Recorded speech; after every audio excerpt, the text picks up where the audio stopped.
Christine Chester is more than an artist. She has found a beautiful synergy between her love for teaching, mentoring, community, and creating. Christine is an award-winning mixed media artist whose works focus on memory, identity, loss, and absence.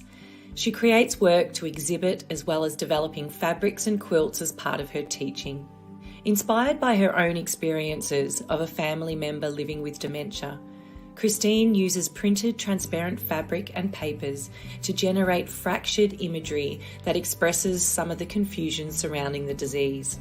She became fascinated by the link between memory and identity, not just for the person with dementia, but also for all those who share memories with that person, and has since been working with that theme for many years and continues to find new things to express. Christine gained a distinction for a master's degree in art and design at the University of Brighton and teaches popular online and in-person workshops from a well-equipped print studio, Studio 11, in the centre of Eastbourne, England. She even offers a mentoring program that I can't wait to hear more about, and I get the feeling that it is Christine's way of paying it forward from the wonderful mentors she has had throughout her career. As a founding member of Unfold, the textile art group, having exhibited in an individual gallery space at the Festival of Quilts in 2015, along with other artists in the Unfold galleries at the Knitting and Stitching Show in 2016, and Festival of Quilts in 2018, we know that Christine will bring much to the table tonight. So without further ado, please help me in welcoming Christine Chester as our 62nd Friday feature artist by leaving a comment below and letting us know where you are in the world. If you're watching via a replay, thanks for joining us. And as always, we hope you can share this interview far and wide with your own creative communities. So let's get started.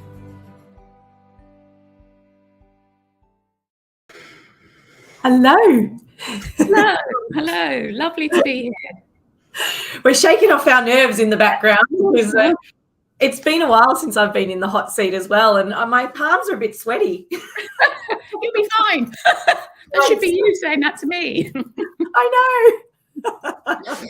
It's nice to feel that we're all in it together, and we're certainly not alone, Christine. We've got plenty of familiar faces, so I always say to people, it feels so comforting when you just see a few people's names pop up and you go, Fiona, hello. Yes. And it's so lovely to see Noni from Castlemaine. So good to see you. Got Lisbeth from Denmark. Marilyn, hello, Kia ora. And Anne Bull, hello from Mid Wales, gorgeous. Good morning. And Madeline from Adelaide, g'day. Yay. Oh, from Venezuela. Awesome. I don't know how to say hello in Venezuelan, but Spanish. Hola. Hola. Hola. Of course. Hello from Sydney. Hello, Anne.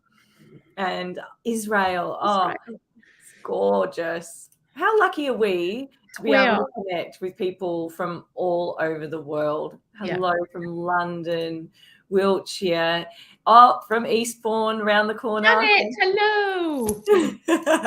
Thank you, Susanna. I know. I'm terrible with languages. Oh, Audrey. Audrey, my walking friend. Hello. Oh, gorgeous. Gorgeous. And Francie. Hi, Francie. Wow, we could do this all night, and I love doing it because it's so good. But we must. I've got so many questions for you, Christine. So I'm going to crack on. Oh, Switzerland. That sounds nice. And Sweden. Hello, Monique. It's so good to see your face. And from Bristol. Hello, Liz. Hello, Liz. So, Christine, how did it all start? How did your journey into textile art, or do you call it fibre art, or what do you call it? I call it textile art. And I suppose, like a lot of people, my journey started at my mother's and my grandmother's knee. My grandmother crocheted, she knitted. My mother, the same, and she stitched, and she was a member of the Embroiderers Guild, so she used to take me up as a child. The HQ was in the centre of London, and she used to take me up there for I guess what must be one of the early young embroiderers meetings. We used to go up at Christmas. There was a half-day meeting, and we used to do some form of stitch.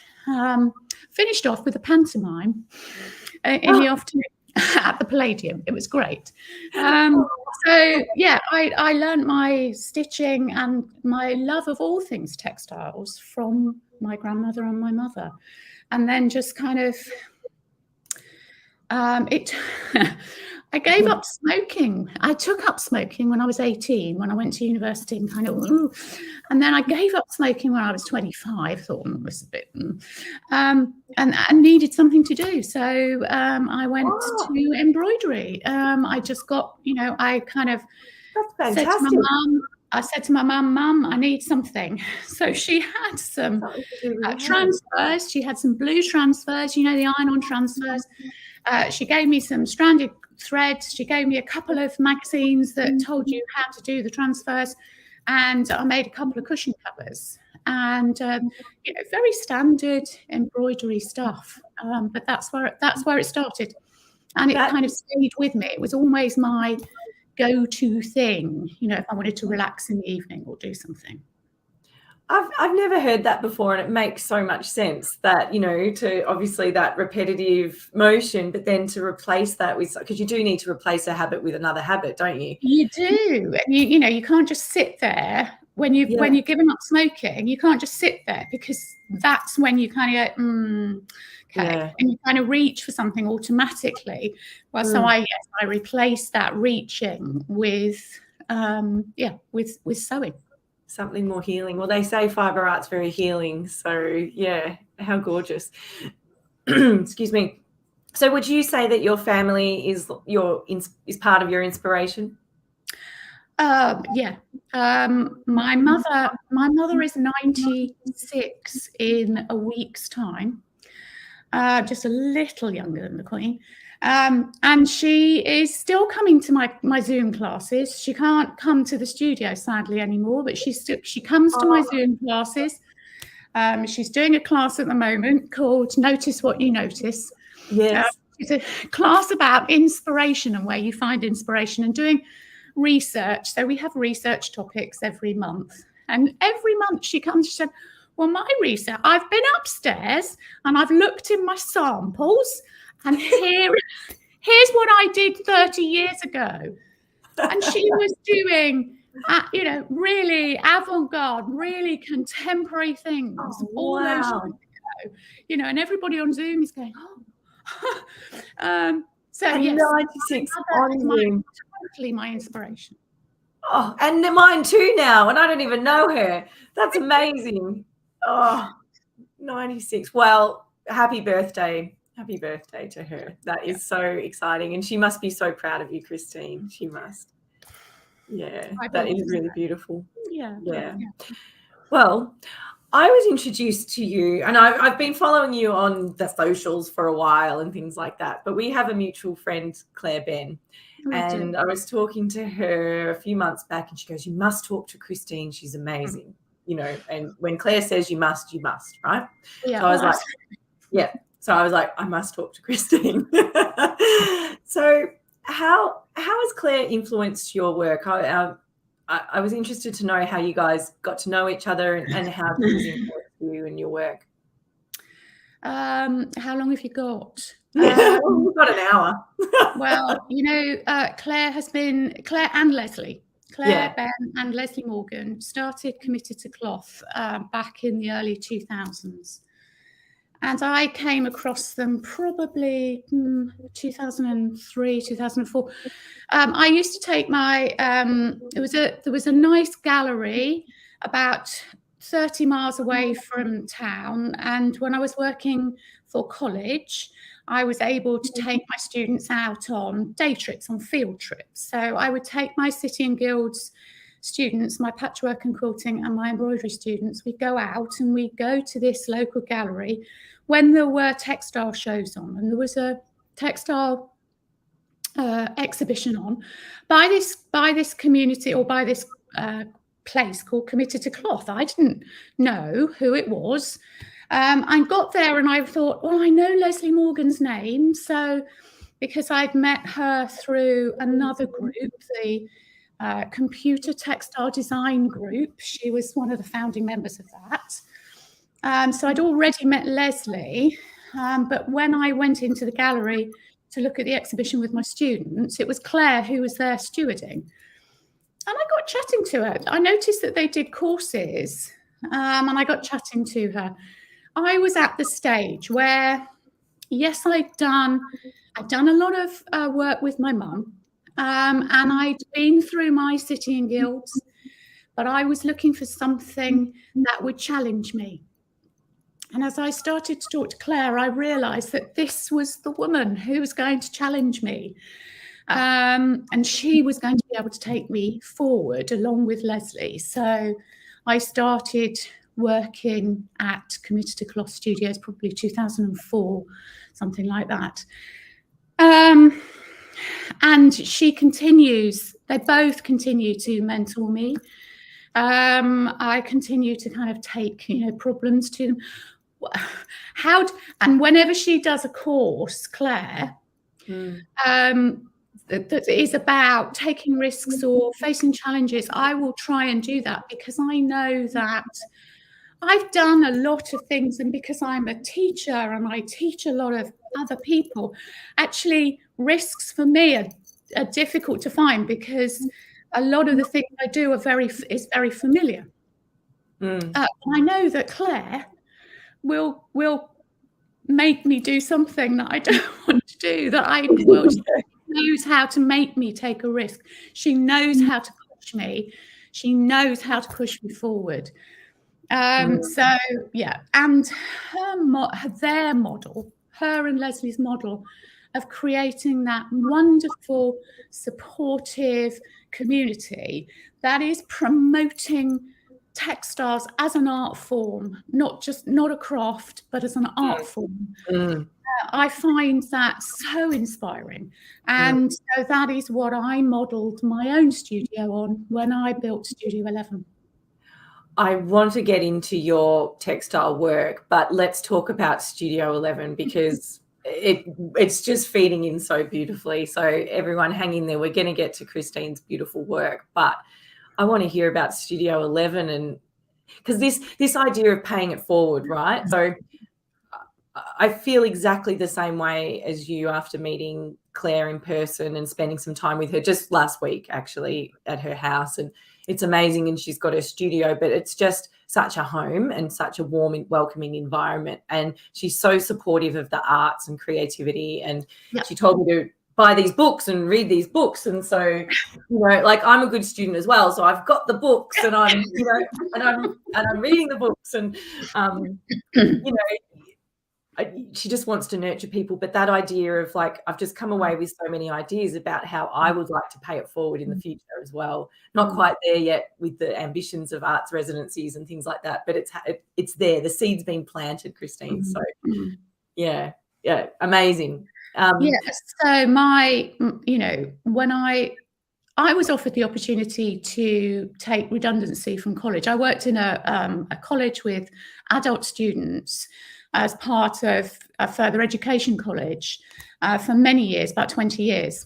And I was running a program and teaching textiles while I was there. And I was offered the opportunity to take redundancy. And I'd got to the stage where I thought, well, I'm probably, because I think when you open a studio, you need to have a certain name. You need to have a certain level of recognition.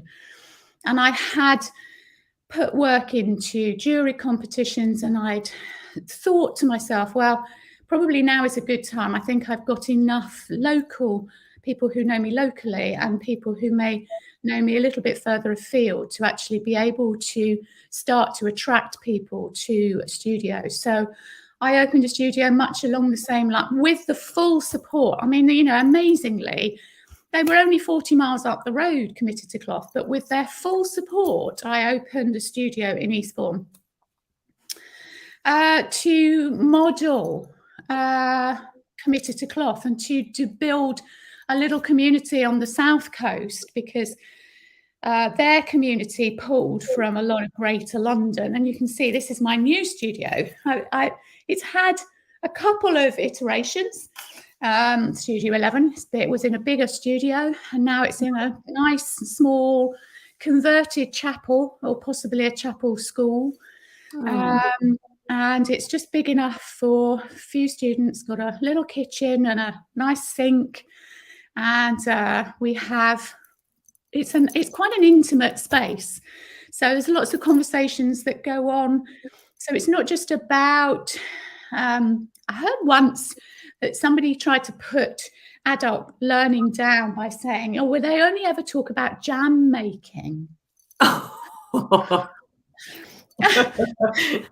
So we don't talk about jam making, but we do. We have conversations about copyright. Things occur. Somebody will say, "Oh, did you read that thing in the magazine? Or did you see that program last night? Or did you see the program on the Bayer Tapestry?" So there's all those kind of conversations that go on, and because it's such a nice intimate space, everybody kind of gets involved. So it's a really nice place to work. Paying it forward, absolutely. I love to teach. I love to help people. The way that I've been helped on my journey, I love to help people on their journey as well. Yeah, I'm with you there. I love it too. I just feel like it just feels so good to help others and to teach where you can, and you learn so much from teaching, don't you? Yes, absolutely. Yeah. 2015 was a huge year for you. It was what I would call a bumper year, bumper crop. I'm quite sure how I made it through to the end. Yeah. Well, I'm interested to hear a little bit about 2015, and you had your first solo exhibition, and you graduated with honours from Brighton University, which is no small feat, I would imagine. So how was that year for you? And most importantly, how did you recover from it? Or how did you, it's kind of like, it's kind of like, astronauts that go to the moon and they come down and they go, now what? Oh, very much so. Yeah. 2015, I'd been working with the MA. I'd been doing the masters for a couple of years. And I actually used the opportunity of the solo gallery to create some of the work for the Masters show. So the Masters work in the end was about, I was still, and am probably always will be, working on the topic or the theme of dementia. And I'd moved on from working directly relating things to my own father who had dementia, which is where my journey started, to looking at it from a wider perspective and how we are all affected. And I started to talk to people, and this was one of the things that I stated when I talked to my tutors in my master's degree, said I actually want to talk to people. I want people to share things with me, because I believe that art is a great opener of communications. It gets people talking. And so I had my father had nothing in his pockets, from going from somebody who had, so many elements of your own identity are tied up in your pockets or your handbag. My father had his wallet, and his wallet, of course, contained his credit cards as well as the money and all the rest of it. But he had all sorts of little things in there that would indicate his own identity. He also had a penknife. He would never, ever, as a fisherman, he would never, ever have been found without a penknife. Of course, yeah. And keys, of course, another great thing of identity. And yet at the end of his life, he had none of those things in his pocket. The only thing he had in his pocket were handkerchiefs, but that's another story. So I actually started and decided that my end of year show would be casting pockets, empty pockets in plaster. So I cast on many pockets in plaster, actually. And then I started to take them to people and get them to hold them. And I photographed them holding them. And then I photographed them as if they were holding them, but without the plaster pocket in place. And those are actually the photographs I used. So you can see there that there are photographs of just hands, because I wanted to talk about the carers. I wanted to talk about the people who are holding the people who have dementia. So I had the pockets suspended, I had the hands, but what those photographs gave me the opportunity to do was to talk to people. And some of the quotes, some of the things that people told me while they were holding those pockets, whilst I was photographing their hands, were amazing. They touched my heart, and were such gifts to me. You know, it still makes me very emotional. Yeah. I used the gallery at Festival of Quilts. I took a little space of it, put white felt on the wall, and had my handling, what I call my handling pockets there. Yeah. And a lot of people took the opportunity to talk with me and to have their hands photographed. And a lot of the photographs I used in my MA show, which is the picture you've just shown, were those people I talked to at Festival of Quilts. So yeah, August was Festival of Quilts, and all of the preparation for that work. September, I had to produce my thesis for the masters, and then mid-September was the show. So by the end of September, I was I just kind of went, yeah. And I got a cold. I faffed around. I was teaching because I was running the studio, but I couldn't work. I couldn't make anything. I couldn't do anything. And in the end, I had a good friend who was teaching drawing, one of my Unfold friends, Vanessa, and she was teaching a drawing course. And I said, Vanessa, I've got to do something. Yeah. And so I went on Vanessa's drawing course, and actually I didn't. Sorry, Vanessa, I didn't finish it. I didn't finish it because by week 6, I was back. I was up and running. You fulfilled your purpose. My ideas were back, and I was feeling things. But yes, I needed to just do something that was structured. Yeah. Amazing. Yeah. Well, you've been hitting the ground running since then, haven't you? You keep going. So fantastic. Yeah. Well, that MA just sounded amazing. Why was it important for you to do or to get your degree in your master's in art? Why was that? I didn't have a first degree. I didn't have a first degree in art and design. My first degree is an academic degree in history. Okay.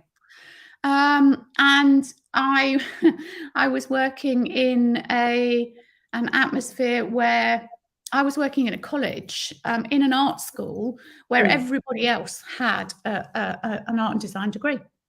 So I always had this kind of feeling, oh, I'm not quite cutting the mustard, So I thought, no, I need to actually do that. And I suppose that was the primary. I don't know whether that was the primary driver, but the other driver was really I needed to.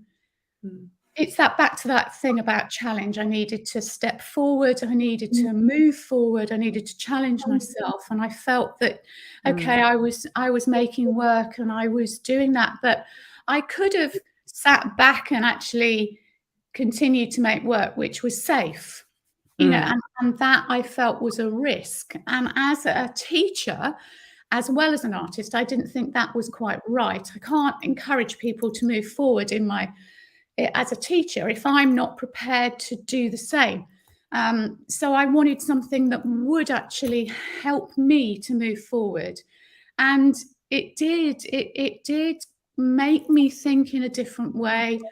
It did enable me to see that I could do things that maybe I hadn't done before, tackle themes, because we were given projects to do. And I was going, surprise? What? Make 5 objects with a surprise in it? How do I do that? What do I do? So it made me do things that I wouldn't have done normally. And in doing that, it made me believe that I could, if that makes any sense at all. It does. It certainly does. And it probably made you a better teacher in the end too. I hope so. I hope so. Yeah. Yeah. Thank you for sharing that. That's really great. Now, I've been asking all the questions, and I just wanted to remind everyone that's watching, please feel free to pop a comment in, ask Christine a question. I'll be happy to share that with Christine and she'll answer. So I would love to talk about standing on the shoulders of giants. Your amazing, I called it, in my notes, and I'm reading them here, I called it an epic rendition of a traditional quilt using your signature technique of paper lamination. So I'd love to learn about paper lamination, what that is, and just share this awesome quilt and the stories behind it. Paper lamination is a way of getting the printed surface of paper onto a piece of fabric, where most of the paper is gone, but the print surface remains. So a lot of people use it with photographic imagery. I have used it like that. So a lot of my earlier work that was involved with my father used the photographs that my mother had taken of him while he was fishing. So it's a really good way of creating imagery that maybe you couldn't do other than, I mean, when I was starting out with paper lamination, it was Claire that taught me actually. The digital printing was not such a thing. I know now that we can get things digitally printed. But one of the things that I particularly like about paper lamination, or the paper lamination that I work with, is that it works on transparent fabrics. And I love transparent fabrics. I love that ability to layer and see through and be slightly confused and slightly intrigued by what's going on. Yeah. So paper lamination for me incorporates both that imagery, that use of imagery, but also that element of transparency. And so I worked with standing on the shoulders of giants. I worked with paper that actually was handwritten. I used the meaning behind the piece of work is it's my homage to everybody who has gone before me to make quilt, to do sewing, to do these wonderful things with textiles that has enabled me to learn quicker. I haven't had to work out exactly how to do something because somebody's already done that for me. And I can just use their notes or their learning to do that. And so because of that, that's enabled me to move forward and to challenge myself and to take a process forward. So I was given this red and white quilt. It's actually my sister was given it by a friend of hers. So it's a traditional homemade red and white quilt. And I made a copy of it in pieces of paper, transparent fabric. So what you see is one layer of polyester organza with paper laminated onto it to create the color. So I painted the papers, I printed the papers, and I wrote on the papers. And what I did was I used all of the names from the 2010, we had a big exhibition in 2010 at the V&A about quilts. And I have the book of that exhibition, and I picked all of the names of all of the artists who were past and present named in that book. And that's the writing, the names I put onto the papers that I then laminated onto the fabrics. Oh, wow. And then I just cut the fabrics up. And I had developed a technique with Sarah Wellesby, an Unfold friend. We'd made a quilt called Love, Honour and Obey. And it was a double wedding ring quilt. And it was just paper lamination. And we learned an awful lot of lessons developing this process. And making it's a kind of a foundation applique process that we used to get all of those little pieces joined together, stable, flat, and able to take their own weight. So that doing that one helped me to do Standing on the Shoulders of Giants, because we'd learned a lot of lessons doing that one. Yeah, I love that one. It's just beautiful. Like, because when I originally saw this one, I honestly thought it was a quilt, and then you have to really zoom in, and it's hard on the little screens, guys, to watch. But jump onto Christine's website, and it's on there, and you can really get up close to the details. Yeah. And then on the website you come across this one, and there's some detailed shots, and it's just the transparency of it is mesmerizing. It's just beautiful. Yes. And of course, when they hang in an exhibition and we hang them properly, of course there's shadows. Well, because the paper, of course, is solid. It's opaque. So you see, if you hang it far enough away from the wall, you get that shadow as well. But another thing that I like about transparents, working with transparents. Yeah, it's just absolutely stunning. Thank you so much for sharing that. And during my research, there's a lovely article that you wrote for textileartist.org on their website that talks about the process, and you actually see the detail shots. So people should check that out as well, where you talk about how you actually pieced it together, which for me, I was like, I couldn't do it. I just don't have that patience or the brain to get the measurements right, and oh my goodness, it looked amazing. Well, I'm just following in that kind of, that good old-fashioned patchwork tradition of measuring. And I did find, however, when I was about halfway through, I was thinking, well, because I was drawing it all out on paper and then putting it all together, and it was all fine, but I was finding that as I was getting larger, some of the larger pieces weren't actually fitting together, the larger strips, as I was working around. I was thinking, I don't quite understand. And I found that my metal tape measure was different to my quilter's rule. In terms of the measurements on it? Yeah. So, of course, I was making my little shapes with my quilter's rule and measuring my angles and all the rest of it. But my longer shapes, I was measuring with my metal tape, because I didn't have a quilter's rule long enough to do, because it's, the quilt is 82 inches deep. And I obviously didn't have a quilter's rule big enough. So and I was going, what's going on? Yes. And I found that they were just out, but actually that was enough to cause me some problems coming towards the end of making the quilt. One side was longer than the and it didn't quite fit. And I was going, oh no. Yeah.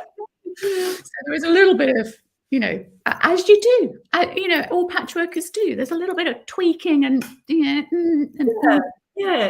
it perfectly imperfect. Yeah. Perfect. I love it. We have a question. Dorothy asked, do you do online classes, Christine? Dorothy, I do online classes. I do a range of online classes. So I have some which are just purely kind of video based. And you can do the video. I tend to drop the videos in once a week and take you through a process. And I like to do tutorials with people as well. So there's generally a Zoom tutorial built into those classes. once a fortnight, something like that. I also do live online classes. As I say, at the moment, I'm doing one about inspiration. It's called Notice What You Notice, and I should probably restarting a repeat of that in September. I tend to teach those once a month. And I do have a few kind of short standalone, take it or leave it. You do the videos and that's it kind of thing. So I had to learn, like we all did, I think. When lockdown came, the pandemic hit, I was kind of thinking, oh, now what do I do? So I learned how to film. I got a camera. I learned how to make films and videos. I learned how to edit very, very quickly. So that gave me the opportunity to build a portfolio of online classes. Oh, good on you. Good on you. And Dorothy says, oh, good. I will look for those. Actually, that I'm going to go on to something now. I'm jumping through my questions here. This is great. I love it when that happens. I was looking through your Instagram feed, and I kind of have this little fetish with like textures and old stuff. And I have a Pinterest board of abandoned houses that is like, yes, God, who doesn't? Well, I don't know. I keep it hidden because I thought it was weird in the beginning that I'd love. No, it's anyway, not weird. Not weird. I guess if we had a show of hands now, 90% of the people who are watching would have their hands up going, yep, that's me. Yeah. And I actually spent the morning in Portsmouth just taking photos of all the textures of those grand walls and everything, like fantastic. But your Instagram feed has a lot of that. And I noticed that you do a course called Poetry of Decay. Is that correct? Yeah. Can you tell me a little bit about that? And this is purely selfish. I just want to know because I might do it. It's a kind of an introduction to mixed media. And it's amazing what you can do with a whole range of stuff that you layer over the top of one another and you don't really think about. And the nice thing about decay is that urban decay tends to have a kind of repeating rhythm. So you can kind of put things onto paper in lines and rows and stuff like that. And decay out in the countryside is just organic and it just kind of grows and you don't have to really think about it. So we work in Poetry of Decay on 4 by 6 inch pieces of paper, good quality paper, 200 GSM. So it's nice and heavy so that wet stuff doesn't make the paper buckle too much. But basically it's about understanding, how one layer of media affects what's going on the top. And you can kind of just build and build and build. And I introduce people to media that maybe they're not that familiar with. Walnut ink. I convert everybody to walnut ink, as I was converted when I met it first. Beautiful, beautiful ink. And India ink, and we play with dyes, or you could play with watercolors. There are some basic things that we use, but actually then there's a whole load of what is in your drawers, because we all get given stuff, don't we? We all get given stuff that we look at it, auntie somebody gives us something and you go, okay, something artistic. I don't quite know what to do with it. And you put it away, don't you? Yeah. And then somebody like me comes along and says, well, get it out the drawer, stick it on a piece of card, stick something else over the top of it, see what it does. And so Poetry of Decay gives you a kind of a language, if you like, a way of work, a methodology, I suppose, of working with new materials, of trying things out, of experimenting, of making just repetitive marks that you don't have to think too much about. So you really are concentrating on what's going on the card. And one of the funny things that I always say to students when they're working, because I do it as an online course, but I also do it. There are 2 spaces available, by the way, if you want to come to Wokingham in a couple of weeks' time at the In Stitches. I am doing it. When I do it live, the joke is about halfway through the afternoon of the first day, and we start to work with colour, I say to people, now you're going to understand watching paint dry. Because actually, with the things that go on and the layers that go on underneath, when you put a layer of something over the top as a coating, it does all sorts of things that you're not expecting it to do. And it's just fascinating. You kind of, you're watching this thing going, ooh, ooh. And people laugh at me. And then they look at me about an hour later and they go, I understand now. I get it. Watching paint dry. I love it. Yeah. Yeah. And I love the hashtag too, Poetry of Decay on Instagram. So check that out. Definitely. Hand was up. Yes. And Diana, let's go look at abandoned houses together. I'd love to do that. Oh, fantastic. Kathy's done it. And yes. Yeah, fantastic. Yeah, not fantastic about COVID, but yes. No. Gorgeous Madeline from South Australia has asked, can you talk us through the fabrics behind you, Christine, and tell us about them? Well, there's a range of fabrics behind me. That I tend to kind of build up stashes of things that may relate to a color palette, because I do work near the beach. That is where I live. That is where I have spent most of my life. So those colors, so you can see the kind of the turquoise and the sandy kind of colors are there. So I tend to work in those colors if I work in color. I'm not a big colorist. But also I like writing and mark making. So some of these have been developed as part of taking risks courses. Some of them have been demonstration pieces that actually, usually my demonstration pieces are rubbish when I'm teaching, because I'm not thinking about composition. Yeah. I'm thinking about how best to explain it so that people understand and can do what they want to do with a process that I'm teaching. But just occasionally there's a piece that I go, oh, I need to keep that. This piece, that piece there, that piece there, that is breakdown print with a word on it afterwards. And I've used that word several times in pieces of work to do with dementia. So I just did it as a screen that I was breaking down, and it created a nice piece of fabric. Another process that I love is flower paste resist. So, I'm just very I'm not mirrored on my screen, so I'm having to think backwards. It's very tricky. You're doing great. That piece of fabric there, that has a rust print on it, but then it's been flower paste resist, so it has the crackle from the flower paste resist, and then I've overdyed it with a little bit of turquoisey dye. The pieces there, these pieces kind of on this bit here, they were developed on a mentoring class with Claire.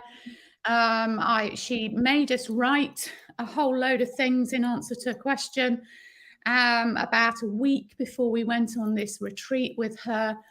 And she emailed me before I came on the retreat, and from something I'd said, she said, well, why don't you go and draw on the beach? So I did.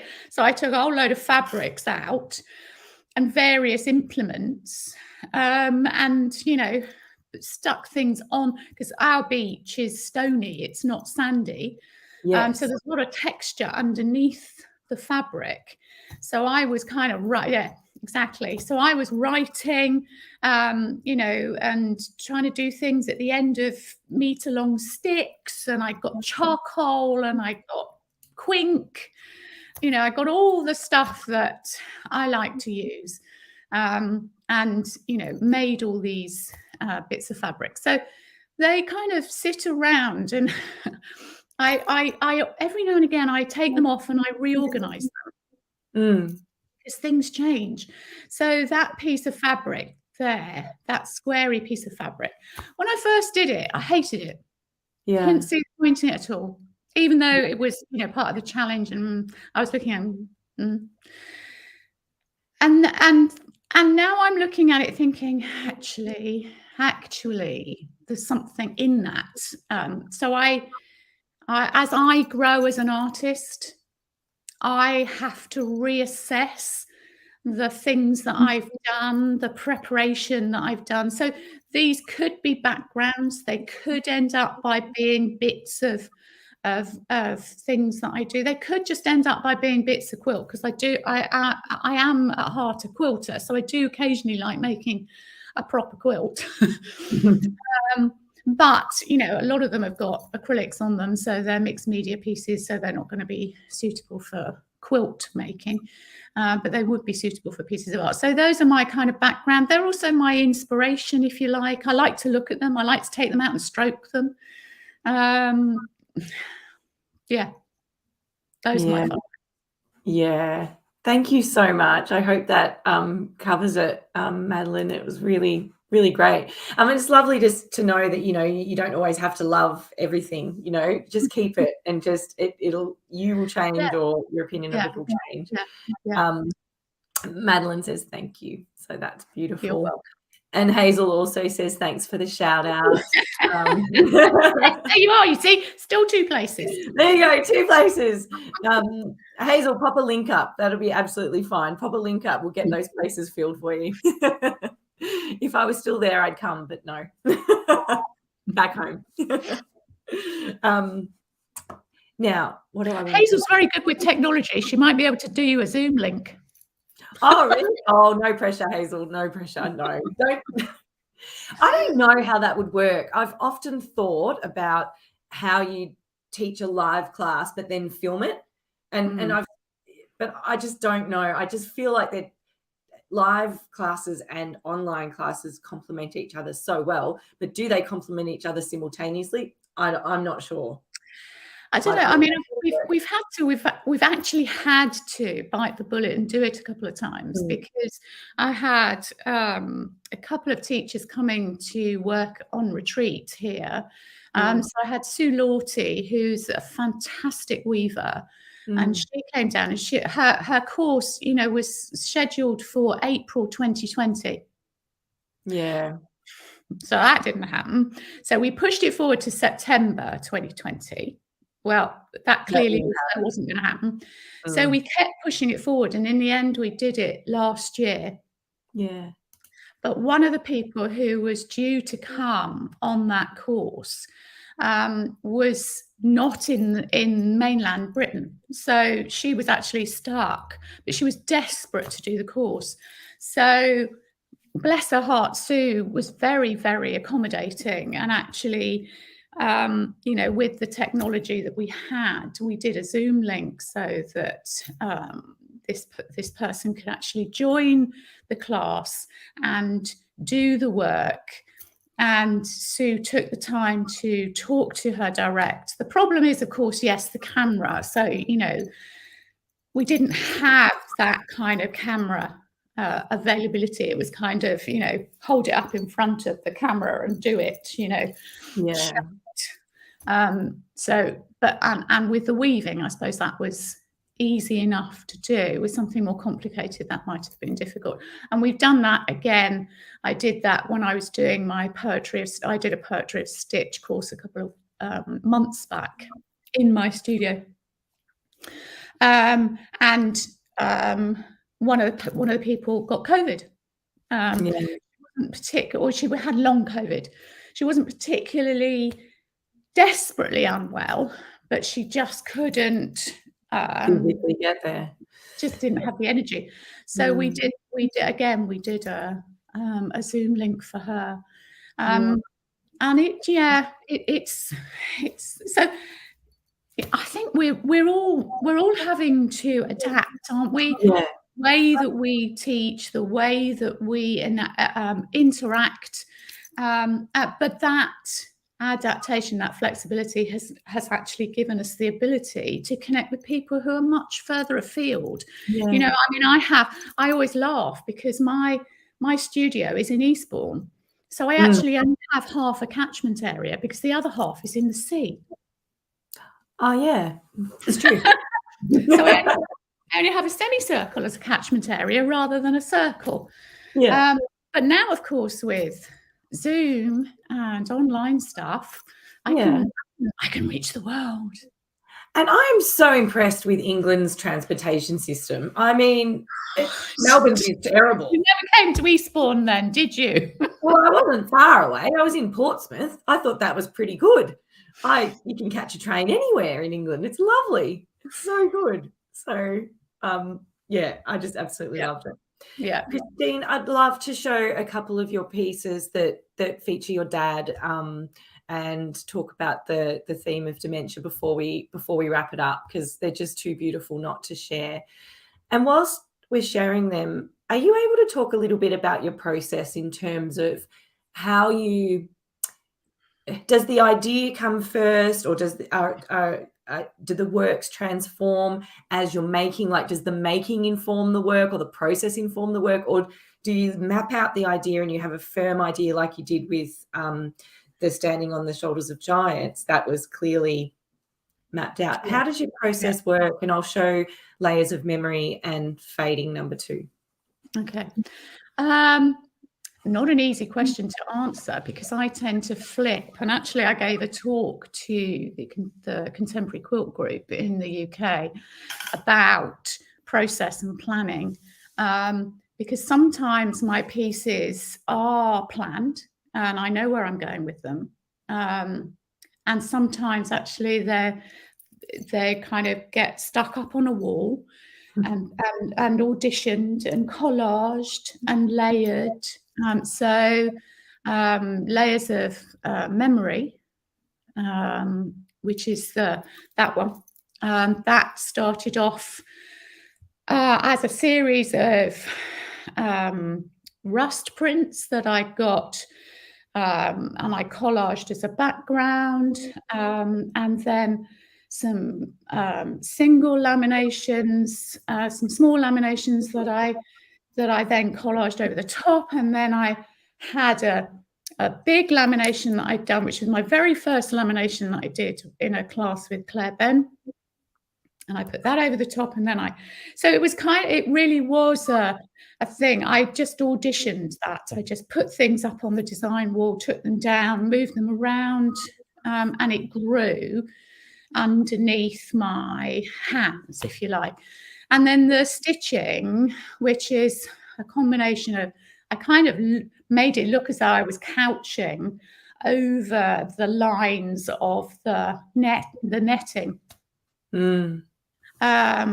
So that stitching just kind of, again, it grew, and it was very instinctive. And then in the middle, around my father's images, I just put seed stitching just as a way of keep. And the one really tricky thing about working with transparency is that they slip all over the place. Yeah. You know, when you layer them up and you're trying to stitch them together, they're still, so they're really quite difficult to. I don't know how you would have done this one, and yeah, that's incredible. And that one, now that one had to be planned, because I pixelated a picture of my dad, and I had to actually lay over and work out where the tones were going to be, where the dark tones, in order to reproduce an image that was going to look like my dad. I didn't want it to have all the features, but I did want that slightly blurry image that you get with a pixelated image. There's no clarity. The detail is going, but the core is there, which for me was both about his memory. The core was still there. He remembered he was a fisherman until the day he died. But the detail had gone. Yeah. And in my loss of him, you know, the core is there, but a lot of the detail is gone. Yeah. That's so so beautiful. that was, you know, that pixelation, that slight blurriness was intentional. So yeah, two different pieces of work done in two different ways. Yeah. Oh, just beautiful. Thank you for sharing that with us. That was so gorgeous. Deborah's asked to hear a little bit about Nevertheless She Persisted, and that's quite a striking piece, so I'd love to hear about that as well. I'm lucky enough to work with a group of fabulous artists in a textile group called Unfold. And we worked with a book, actually, for a gallery exhibition at Festival of Quilts.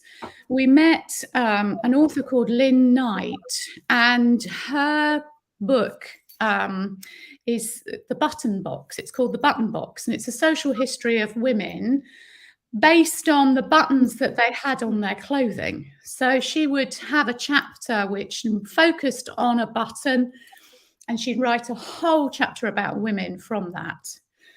And I picked the jet button, actually, and talking about velvet. And one of the sentences in this book was a direct quote from a woman who worked in a fustian factory. Fustian, I think, is similar to corduroy, and it has a pile, and the pile, so the weaving would all be done, but then the fabric would be laid out on a table, which is 150 yards long. It's a big, big table. And the women would go with these shears and they would slice the pile. And this woman wrote that she estimated that she walked the equivalent of Manchester to Stoke-on, I hope I'm remembering this now, Manchester to Stoke-on-Trent and back again in her working week. Oh my goodness. So I went onto Google and I Googled the distance, and this was 91 miles. Yeah, 91 miles. And I was just absolutely staggered. So I decided that I would make a piece to try to honour these women workers. And so I worked on 91 centimetre long pieces of fabric. And I made something which I used a fringing foot or a tailor tacking foot, which gives a loop as you zigzag. And I zigzagged and I timed myself. So I did an hour. So each of those black panels represents 1 hour of me solidly doing fringing, black on black, because it was, you know, about jet and mourning and all the rest of it. And you can just about from that photograph see some gaps. That was when either my thread broke or I had to redo bobbins, all sorts of things, because actually those women, if they took a break, they weren't paid. So there was a gap in their pay. So there are 48 panels because they would have worked a 6-day week, 8-hour day. I was by the time the diary was written, the working day was 8 hours. It was 1932 or something that the diary was written. So I was fairly certain that we only had 8-hour days. So 6 days a week, 8-hour days. There are 48 panels representing 48 hours of working. But what I found really interesting was my process while I was doing it. Because each time I did it, I was going through I must make this better. I must improve. I must, can I make the sewing machine go faster? If I make it go slower, can I make the stitching shorter? Can I make it tighter? So all these things going on in my head. And I was thinking, this must be, you know, if you start a job, this must be the kind of thing that's going on in your head. And this must, so it, for me, in a very small way, it gave me a direct link to those women. And interestingly, when I displayed it in the gallery, there was a woman came up to me and she said, I know exactly what that piece is all about. I mean, obviously there was a little thing beside it. She said, my grandmother was a fustian worker. She said, and I've been to the mill where there is a groove in the floor where the women walked up and down around the table. Oh, wow. And she said, not only did she walk that distance, but she walked to and from work as well. So she added an extra 2 or 3 miles onto her daily walk. And I was it me into tears, you know. I was amazed and so grateful that she told me that. Yeah. So that is the story behind Nevertheless She Persisted, because, you know, nevertheless she persisted. How do you take an idea? So you've researched and something touches you in a way and you want to connect and you want to tell that story. You've just done it so well and you've just captured it so well, and you know, and even the measurements and then the hour of stitching. Is that something that just comes with time and practice, or is that something that's really learnt to be able to have that inspiration, have that idea, and then translate it into something really moving? Like, to me, it feels quite not rare. I know great artists can do that, but is that a learnt thing? Do they teach you that during your university degree, or is it? I don't think I learnt it. I just, to a small extent, I talked to somebody who was an examiner, and she came along and she was looking at some of my Sitting Guild students' work, and a beautiful, beautiful box that this student had made, and it was based on Cheddar Gorge caves or something like that. Made of calico, beautifully stitched, all the rest of it. And the examiner came along and she said, but why isn't it dark? And I kind of went, And I know that's a long time removed from what I do. And I suppose, but I think that has stuck with me. And the effect that had on me was to have to justify why I do the element. When we make a piece of work, there's all sorts of problems and processes that we have to either justify or add in or do. You know, why are you doing that? Why are you doing that particular stitch? Why are you doing that particular print process? Why are you putting that particular shape on? Whatever. And actually, for me, it helps if I can come back to that rationale. What is the rationale of the piece of work?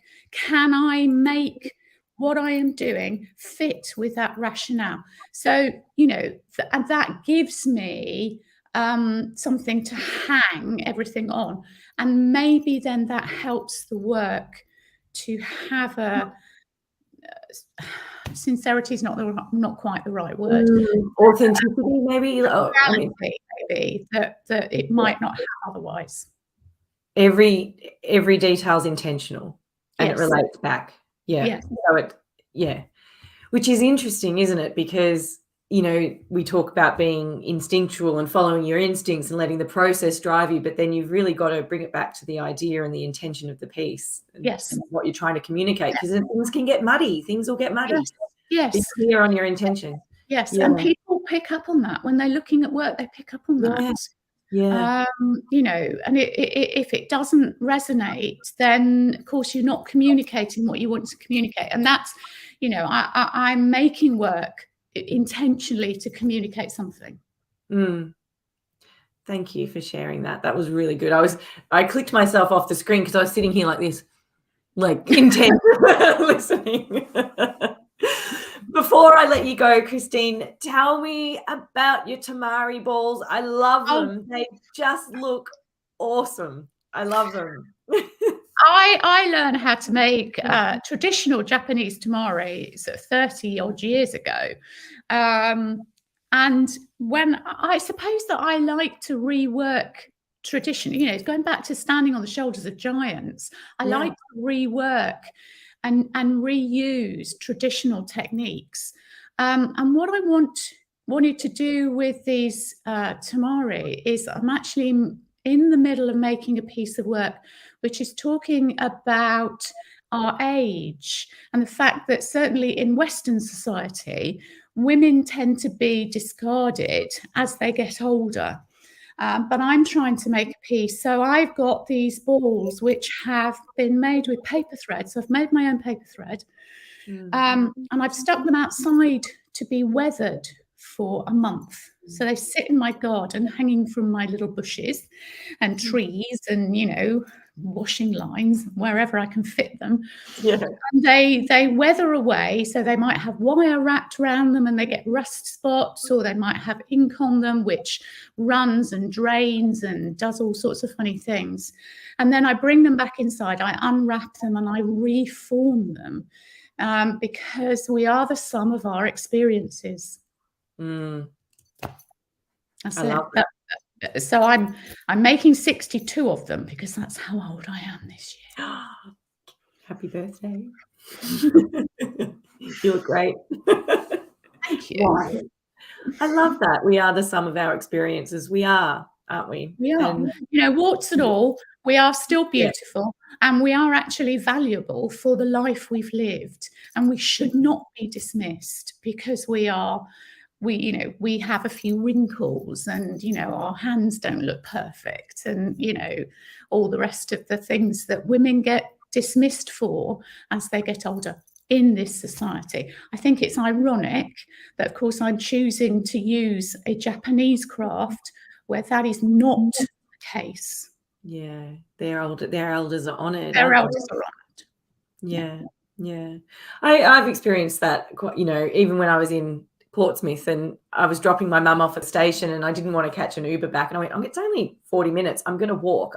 You know, you enjoy a place so much more when you're walking. And my husband was back at the place we were staying, and he said, will you be all right? And I said, yeah, I'm not like an old lady. No one's going to, what are they going to do to me? Like, no, I'm not, do you know what I mean? Like, but it was that I'm not an object of desire. Yeah. And that's okay. I was okay with that because I was like, it means I can walk around and experience place. You know, I was still wary, you know, it was a pretty crazy place, you know. Oh, my husband just went, not to me. Thank you, darling. That's so sweet. And Dorothy says, I'm 89, and good on you, Dorothy, and your gorgeous mum, Christine, at 96. I am honouring them for sure. So everyone that's watching, thank you so, so much. I can't believe that we've been talking for over an hour, and I could just keep talking to you, Christine. It's been fantastic. I'm going to invite everyone that's still watching, and there's been so many, so thank you. Please pop a note of gratitude up for Christine, and I will play that during the exit slideshow. But before I do that and play that slideshow, Christine, I'd love to ask you, and I do tend to ask everyone this question, in regards to your art career and your creative self, what are you most proud of? Oh, that's a really tricky question. Sorry, not sorry. What am I most proud of? I think I'm most proud of building this community. It sounds a bit trite, but I do have lovely people around me. I have a community of people who come and use the studios as students, but I also have a community of fellow artists. Because of the work that I make, I've been able to meet some fantastic people who I count as friends. And so I think that's what I'm most proud of. I agree. I think that's such a beautiful thing to be proud of. And yeah, I'm sure there's many people out there that are super grateful to you, Christine, and yeah, everyone that's watching and popping their comments up. That's fantastic. Thank you so much. I've learned so much. I would love to come and say hello and visit you next time. Next time you come to the UK, come see me. Yeah, well, I'll be down in June. I'll be back again in June. Okay. So Excellent. yeah, I'll make sure that we fit that in. So it's just an amazing place for fibre and textile artists, and I just felt so alive being there and so welcomed and warmed by everybody. And it was so wonderful to meet a few students in person and work with some terrific artists and connect. So community, I'm with you all the way. Yeah. So thank you so much. Oh, thank you. And thank everybody for watching this morning. Thank you. Yeah, perfect. And it'll be replayed so people can catch up if they've missed anything. And I hear on the grapevine there's only one place left in your course now. So one left, people. So jump in there, and yeah, a full class is always exciting. Yeah. Always. Okay. See you later. Bye. Bye, everybody. Thank you.